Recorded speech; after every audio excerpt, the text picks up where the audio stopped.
Hello everyone, welcome to our Let's Play series of Torment, Tides of Numenera. This is Colonel RPG as usual, and I'm very happy that you chose to join me today as we talk to Prata up here. Her name means silver in Portuguese. I'm sure it means, oh, it's in Spanish it's different, it's plata with an L, I mean. So let's have a chat with her. She is, from what I remember, didn't she trade in, well, she probably will be able to fix the machine that we're actually trying to fix, but I think she worked on something. What is this? What are these things? Various devices clutter the three tables of this stall. Some of them spark and twitch as if objecting to the proximity of their neighbors.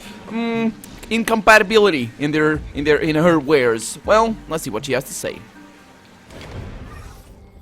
In the shadows cast by the folds of this merchant's cowl, you glimpse hints of verdant kitten, or chitin actually, that's how I've learned how to pronounce that, that's chitin, and amber mandibles erupting from pale human flesh. Her voluminous robes cannot hide the fact that her movements are off, as if too many joints inhabit too little space. But her voice is a warm, tumbling flood of spoken thoughts and impulses. A fair afternoon to you. Warm, isn't it? Something begins humming in one of her many pockets, and her brilliant, multifaceted eyes flicker towards an invisible point in the distance. Well, not as warm as it could be, but this is the warmest minute of the week by a considerable margin. She trails off, but the hum continues. Oh, you have one of those tattoos too. Anyway, can I interest you in some prime artifacts? Dusty relics? Numenera of uncertain origin? And she thinks, he looks like that pale woman. No, you're right, Birdie. Not looks. Smells. Oh, he's talking about Calistege. Maybe. I've never visited the city before. Can you tell me about it? No, she laughs, and it sounds like a cloud of insects taking off. Oh, that's not warm. I mean, she is very insectoid in the description there, but yeah. I'll do better than that, she says. Tell me anything about this place that worries you, and I'll make it better. That's a guarantee. We do love to help, don't we, Rounda? She thinks. What part of the city should I see first? All of it. Take it from me. Everything is worth seeing. Even the boring bits. Take your time. Talk to everyone you meet, and keep your eyes open. Yeah, I got that impression from the game already. That's true. Are there any dangerous areas I should avoid? Not at all, Prata says, waving her claws at you. I heard so many rumors about how the underbelly was ruled by vicious thugs, but when I went down there to make a trade, no one so much as glared at me. She hesitates. Of course, they were probably worried I was going to snip their heads off, but the underbelly is fascinating and worth the risk. Most everywhere is. Most everywhere, Do you? Tibir says, leaning over to look at her shrouded hands. Snip heads off? I mean, you don't seem the type. Well, I might be, Prata says brightly. I've never had to find out. He leans back out of snipping range with a fixed, polite smile.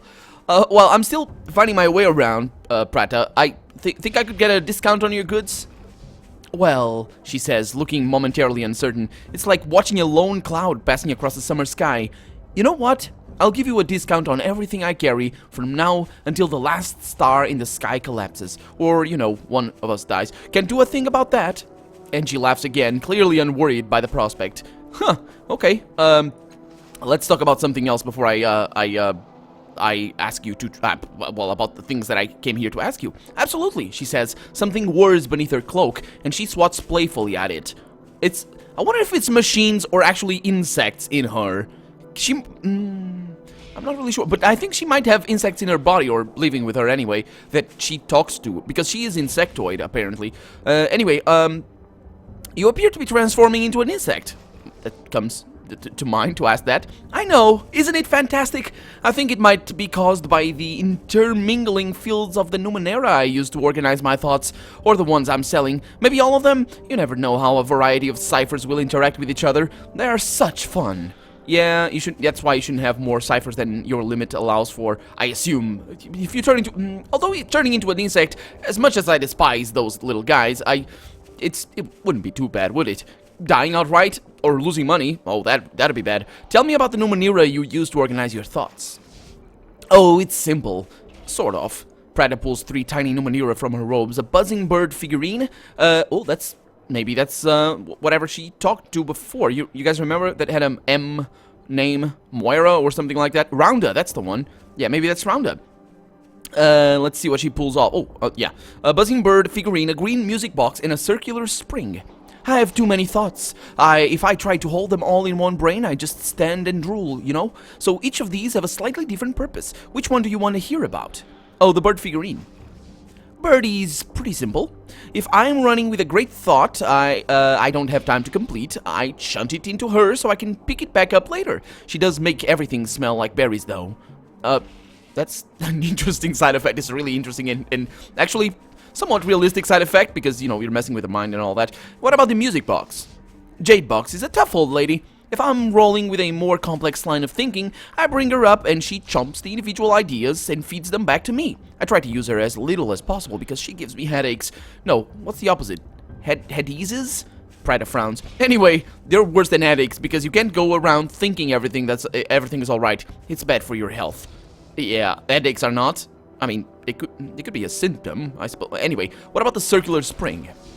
Oh, that's round. She's a bit scary. I can shunt a bunch of thoughts into her, but she doesn't process them. She just gives them back to me, slightly changed, and indefinitely better than when they went in. Prada leans in conspiratorially. I try not to use her much. I feel like cheating. Oh, really? I want to buy one. Prada flushes. Oh, I hate to say no, but I've had them since I was little. They're practically family. Yeah, I suppose they would be. But thank you very much for showing me your family, I guess. She's a very kind person. I like her. Let's see. I'm looking for someone who can repair a complex machine. Can you help? Oh, I'd love to. Complex machines are my favorite. But no, I shouldn't. I'm really behind on work orders this month. This may surprise you, but I'm very, very, very easily distracted. And she shrugs beneath her robes. You're better off with someone else. Sorry. Oh, aren't you sure you can't help me fix something? Quadruple sure, she says. She says cheerfully. Yeah. So you said someone else had my tattoo. Who? Oh, right. A pale lady. She wanted me to fix an artifact of hers, but I couldn't make any sense of it. And that is rare, believe me. I felt sorry for her, to tell you the truth. She seemed sad, like she'd lost something and was never going to get it back. And she wouldn't say what she'd lost when I asked her, she thinks. I know I could have helped. If she knew what it was? A pale woman that's looking... Now, we do know a name, Sally Mary, that apparently hired Koro, the guy that we had to kill back in the second area of the game, or third, well, whatever area, back in the coral place or reef place, or whatever the first area was. But I think Sally Mary might be a guy, because I remember, at least I have in my memory that something, I can't disappoint him, he said something like that. I might be mistaken. Let's see. Tell me about the pale woman with a tattoo again. Oh, not again. I want to use that discount we talked about. And there we go. We can have ourselves some good fun. Let's see what I can do here. I got a maximum of 6 right there. That's a maximum of 6 as well. I'm going to sell this thing over here. Let's just go ahead and sell. Got a little bit of money back. This thing, it's maximum 4. It's maximum 9. It does more damage per effort, though. But it does 15% on weapon... What? Wait, 15% on weapon attacks. It just... Oh, that's the likelihood of hitting. Oh, that's much better then. That's quite good, actually. Although I'm gonna keep that around for right now. What do we have around here? We got ciphers, yes. Hell heals 10 points of intellect and confers fresh vapors, which increases intellect edge by 1. And over here, it confers knockdown on and -2 evasion. It is a snare, so it might be good, but I'm not really sure I want that, to be honest. I don't think I'm gonna be in need of that. Let's just sell it. Let's see what she has. Contingent subroutine confers contingent subroutine. The next time this character is reduced to 50% or less in health or any stat pool, automatically refill health and all stat pools. Oh, this is really good. This is really fantastic. This is really awesome. But I need to equip it for it to act, right? Because cipher limit over there, or do I need to keep the ciphers always with me? I think that might be the case. Just it's not. I don't actually equip the ciphers. You just I don't know what these are, by the way. Excuse me. So I think you just have to have the ciphers on you. The refill health, might, speed, and intellect for all party members. This, oh, it's a consumable. Oh, okay. So I think this one is better. No need to, yeah, no need to, have this one around. Although, oh, this consumes action as well. Okay, so this might be good for me. I'm gonna keep that in mind. She does have very good stuff on her. Transdimensional damage, 12, pretty awesome. Heals 10 points of health. It's pretty expensive, though. I'm trying to look for, yeah, these are the heal items. 3 points of might, 3 points of speed, and 3 points of intellect. Pretty good. Pretty good. I could buy them. Rather not right now. Let's just continue. And I'll see you later, Prada. Thank you for your help and for being so kind and warm. Paja or Paya. This couple stands together, their shared gaze fixed away from you. No words pass between them. Instead, they share a silent language of tenderness. Their bodies turn steadily towards each other, forming a private space between them. His hand reaches for hers, and without looking, she claims it. Still looking past you, they smile together.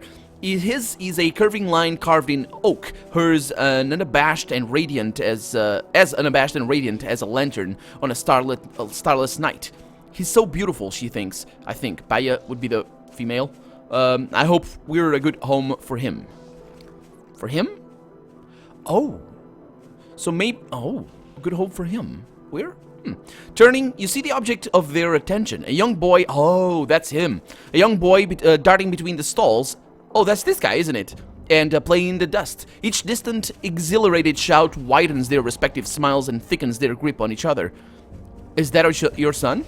I ask. Yes, he says firmly. He's still watching the boy, but a wary stillness has spilled into his posture. She swats his shoulder, and there's more punch than playfulness in it. Not yet, she says. We adopted Yerem, and we're waiting to see how he feels about that. Aren't we, Kellenor? His eyes flicker stubbornly, but he does not respond. Go away. Go away, he thinks. He's thinking about... I might be about to screw things up over here. Yerem has an interesting vocabulary. Where did you learn those words? Paya and Kellenor glance at each other. You know, children, Paya says with a brief, unconvincing laugh. Mine's like an open bag, catching every bit of truth and that gets thrown their way. Paya, pay him no mind, Paya. Pay him no mind. Skist. He's asking a lot of questions. Oh, she doesn't like me here either. So they might actually be thinking of something different. So, let's bring the conversation away from the subject a little bit. Let's see, what brings you here?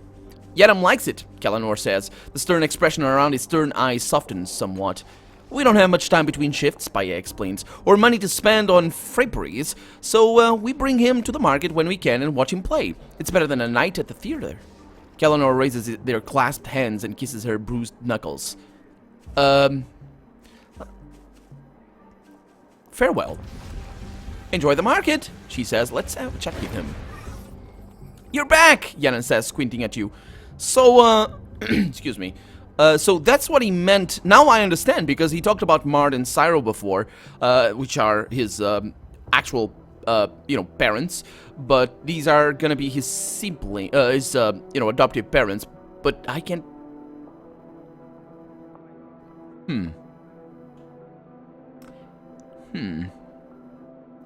You keep using words I don't recognize. Where did you hear them?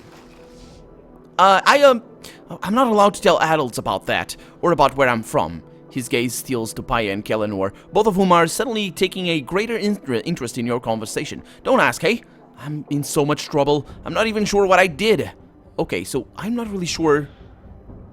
So he's really a kid. I mean, if he's not sure what he's doing, I thought... So, if you forgot about what happened in the previous episode, basically we talked to this guy, and he has an interesting vocabulary. I thought that he might have been an older person in this guy's body, or something like that, especially by the way he was thinking. But now that he's not, that he says he's not sure what is going on and why he didn't know that, why he doesn't, he's not sure why he's in trouble. Maybe he's not, but these guys might be up to no good, so let's push the matter. Oh, I hate to see this, says Tibir, raising his eyes to the sky. Such a bright and promising lad, and he's already keeping terrible secrets from his elders. What? Yaran says, squinting up at him. No, it's not like that. It's nothing rancid. I just promised I'd stay quiet, right? Tibir gives you a barely perceptive jerk of his chin, urging you on. Let the boy keep his secrets, if he wants to, Tibir. Although, no, I want to say that, but if I want to know what's going on, I need to go with this one. He's right, Yeren. You shouldn't be ashamed of the truth. That's not what he is. He's not ashamed. He doesn't want them. They clearly told him not to say anything, so it might be something bad over here. Tibir nods solemn agreement. You can't help noticing that he looks somewhat ashamed. Yeren wavers, looking between his adopted parents and the two of you. Finally, he gives up. Alright, I guess I can tell you, but you can't spread it around, alright? Sure, tell me where you're from. Here, Shuva, he says, brow crinkling in frustration. I'm from here. It just up and changed without me. Excuse me. I grew up in the Downs, he says. My parents lost their spots on the work chain, and we went to sleep hungry more and more. Neither of them could look at me without crying. But everyone in the Downs was starving. Wasn't anything new. People started using that archway more and more. He pauses, scanning your face. The Downs have changed too. I can see it on his face. Yeah, you mean the archway? Yeah, tell me about the archway you mentioned. Big thing. Always good smells coming out of it too. Like roasting meat and sunny days. I used to watch it, but I was never sure what it was for, you know? And the parents in the Downs never talked about it either. He shrugs without looking at you. Then one morning I saw Korna, a friend of mine, and her Mard go up. Mard gives her a kiss and sends her through. And Korna never came out again. Know what I did, though? Know what did? I mean, know what did come out? Food? Ah, no, Yeren said. That'd be cruel for Korna's Mard to lose her child and gain a meal. But no, it was a metal ring, he says, lowering his voice to a confidential whisper. Didn't look to be worth much, but every once in a while, you'd hear Korna laughing. Wherever she was happy, right? He raises his hand to his cheek, then continues. Handful of days pass, and my Mard takes me for a walk too. Said she'd find me when they'd save the money, kissed me, and pushed me through it. Woke up outside another archway, up in Government Square. Paya and Kellanor were waiting for me there. Yeren rubs his nose. They're not so bad, but I keep hoping my parents will stop to visit, even if they don't have the money yet, right? He pauses, rubbing at the sudden moisture in his eyes. I tried to laugh a lot so they can hear me, though. So that's what we heard. Oh, that's brilliant. Oh, that's brilliant. Holy crap. So these guys are not doing anything wrong. This guy just from a different world. Oh, that's genius. You guys remember, right? You guys remember those little tumbling sort of whatever those were that had children laughing. It's all connected most likely. Although I do remember seeing an arc in there, but was inside the broken dome. I saw an arc. It was the arc around the machine, so it could have been a different arc. But let's have a chat with these guys and see if they can shed some more light into this. Why did you decide to adopt? I'm gonna ask. Smooth kid, Aligern says. That's just the kind of thing people like talking about. That's not just... What? That's... Oh, yeah, he's being... Yeah, smooth kid, he's going. That's just the kind of thing people like talking about with strangers. Oh, I'm not embarrassed, Paya says, eyes gleaming. We love telling the story. Well, Kellanor and I, we've been together for, how long? Oh, years, Kellanor says, a glint in his eyes. Let's see how long this one lasts, he thinks. And we knew we wanted children, so we tried and tried. We tried a lot. Some days I barely had time to put my clothes on before Kel took them off again. Sure, do go on.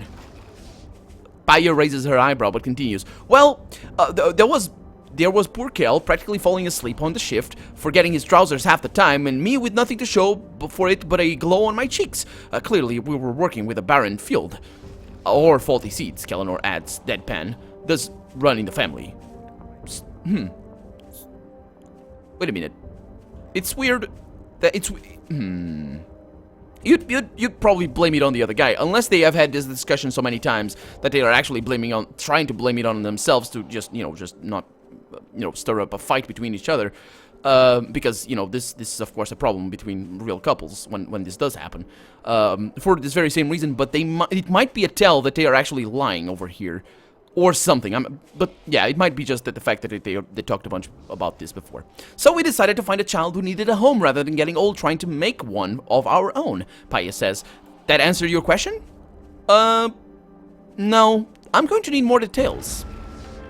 And my blue tide has been raised a little bit.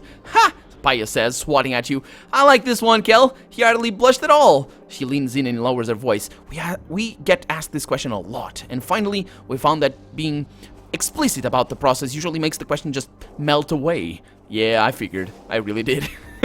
Oh, you've been talking to the wrong sort of people then, says Tibir, grinning over at you. We just love asking questions. Oh, you might love that a little bit more than I do, but I'm doing this for a good cause. Kalanor chuckles at this, but says nothing more. Okay, he's warming up. That's good.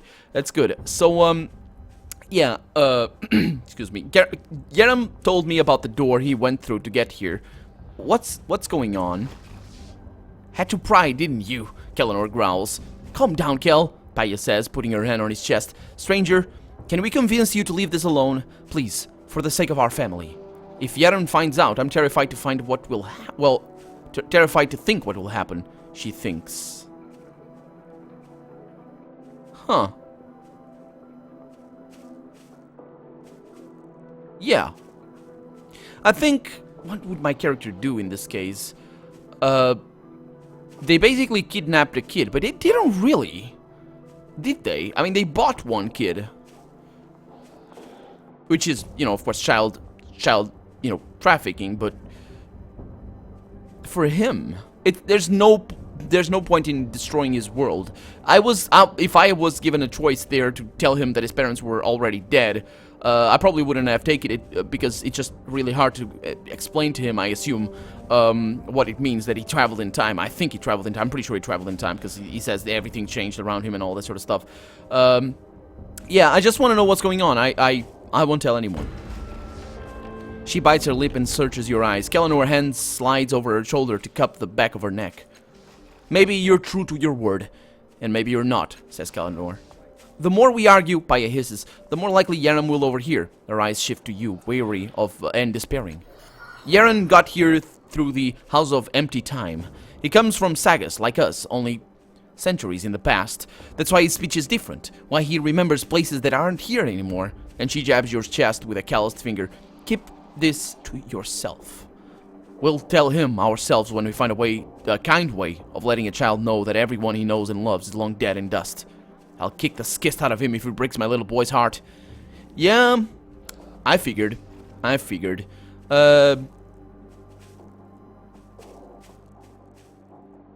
Let's see. Yeah, I promise that I won't tell him. Kelenor nods at you and by his side is relieved. Thank you for understanding, she says. Yeah, I think my character would have gone this way. But tell me about the House of Empty Time, though. We don't know any more than we told you, she says, struggling. Find the house's keeper and ask her. Her name was, and she trails off, her head creased in thought. Alsen Piri, Kelenor says, keeper of the House of Empty Time. You might find her in the government square. Well, thank you, Kel. I couldn't hold on to a name if it was buried in a bag of shins, Paya says cheerfully. Anyway, the very moment we decided to adopt, she was knocking on our door. We were nervous, but you can't argue with the results. And she beams past you at Yerem. Okay, so this seems to be a bigger problem than just this case over here. So there's really no point in you know, breaking that kid's heart at this point. Of course, I do agree that he needs to know, but it's not really. My business is bringing down the House of Empty Time or whatever that is, so let's try and figure that out. Is that a quest? Let me look at my journal. So Jay works for Journal, which is fantastic. The secondary quest, Borrowed and Lost. Felinda, nope. Fallen to Earth, that's definitely not. So we don't have a quest. We just gained a little bit of experience because we learned about the House of Empty Time. Okay. Dryad, Virulent, oh yeah, a merchant over here. Let's have a chat with him. No need to shove. I'll be here all day and all night. All week, in fact. Okay, so he doesn't sell anything. So only people with names actually do say stuff. What do we have over here? Myriad statues sit at various stages of completion, each featuring a figure that leaves you with a feeling of profound disquiet when you look at it. What about this thing? In several of the pieces, the creatures depicted appear to almost lunge out of the stone, almost as if hurling itself at the sculpture. Perhaps that's why they were left unfinished. And over here we have caravans, I guess, or looks like it anyway. Canopied wagon beds lie forlornly against the wall. Bereft of axles or any other means of locomotion, they don't appear to be going anywhere soon. Yep. Oh, we got a sleigh. Oh, they are. Yeah. Okay. I think we're beginning to see a little bit more I mean, when we saw that execution up here, we probably should have guessed of exactly what kind of place this is. But yeah, we have slavery, we have child trafficking. Oh boy. Oh boy. Well, let's have a chat with the sculptor over here. This portly man's cracked and bleeding hands are always moving, picking fretfully at his thick lips, running through his thinning hair, or molding aimless shapes in the air. His clothes are marked with paint, dust, dried blood, and clay. His eyes brim with frustrated tears as he studies the strangely familiar sculptures arrayed about him. A soul like slivers of ice. Oh, a soul like slivers of... Oh, he's like... A soul like slivers of ice, he mutters. Fingertips long, shriveled, sharp, screams, trapped in flesh. She holds him in place. She's killing me. He's not looking at her. Why? Why isn't he? Afraid? No. He claws absently at his sparse beard. What am I not seeing? What am I missing? Who was he thinks. What was he feeling? Without that, I can do nothing. A soul like slivers of ice. Is this sculpting based on souls? A potential customer. He's missing a potential customer. What? No, you're not, he says, effortlessly drawing you into his self-directed tirade. No one wants these. They're honest, but ugly. Death pulled from that stone. Oh, interesting. He coughs a cloud of dust. And I wouldn't sell it to anyone in any case, not even for a tuft of bread. None of them are worth buying. None of them are right. I am Zofi, stone carver, sculptor, divine painter of living eyes, and in this challenge, my greatest work, my talent has finally abandoned me. He sweeps a scornful hand at the sculptures. Behold my art, wanderer. Witness these dull stumps, these crude replicas of sublime being. What is it you think I've made? Try to recall why the sculptures look familiar. I'm gonna try and do that. My anamnesia is gonna work on that. 90%. Let's go with 100. Let's go with 90. I succeeded. Fantastic. I have not failed one yet. You stare at the sculptures, your memories flow into its sweeping curves, teasing you with what you've seen in your short life and beyond. Yes, this towering thing is the true form of the creature that pursues you. Zaofi has sculptured the sorrow. You don't realize that you've spoken aloud until you hear Zaofi's gasp and see the tears in his eyes. Yes, sorrow, or even grief, is present in the work. I feel it, but where? I cannot pull it from the stone. I saw this creature on a cold night not long ago. Smoking coronas of blackened light drew me to my window, Zaofi says, shaping the scene with his palms. And there, on the streets below, was she, gripping a man in her talons. Before my very eyes, she ripped his essence from him, leaving him a steaming husk. He drops his hand. But what do you care? You don't grasp the importance of capturing such a subject? Of course I do. She's mysterious and fascinating. She? Zaofi stares at you, dumbfounded. You think I'm trying to sculpt the killer? He says, and then immediately corrects himself. Oh, of course I am. I've succeeded, in fact. She is beauty and vengeance incarnate. What artist worth his metal couldn't capture such a being? But she doesn't need to be remembered. How could anyone forget such a lethal creature? No, the source of my ruin is this damnable man. Zaofi points at a trembling finger at the faceless human cradled in the statue's talons, a charred, oddly familiar pattern etched on the stone head. He stared eternity in the face, he says, and did not blink. But he will be forgotten unless I capture him here, And I cannot do that unless I know what drove him. Zaofi swallows. The moment he fell, he says, I ran for the street, but the Daedra Hohur claimed his body and took it away, probably to their foul chapel in the underbelly. Now I'll never know who he was. Is there anything else you can remember about the creature that killed your subject? What a surprise, Zaofi says with a ragged, scornful sigh. Yes, let us ignore the incandescent flare of this stranger's brief life and focus on his murderer. She's so much more glamorous. He grips his sparse hair as if it's going to fall out and glares at you. That's what you want, isn't it? That's what everyone wants. Like so many, he says, he wants flash and flourish, but humanity is what truly inspires. Actually, the creature is hunting me too. I need to learn everything I can about it. Read a book then. Pester a scholarch with your questions, for all the good it will do you, and when the beast claims you as well, spare a prayer for the artist who will drive himself into a grave trying to capture your final moments. So how many statues of this being have you made? Ha! If only my efforts could be limited so. I've sculptured that blasted moment in marble, granite, and clay. I've painted it in oil and blood. It even follows me into sleep, where I weave the scene from clouds and dream stuff. A frustrated tear rolls down his cheek. Even those were flawed. Artists, Tibir murmurs. You think they'd be a happy bunch. They slap paint on a canvas and someone pays them for it, but no, they thrash about in their sleep, moaning and stealing all the sheets. I think I know. You've dated an artist, haven't you? You turn your attention back to Zawafi.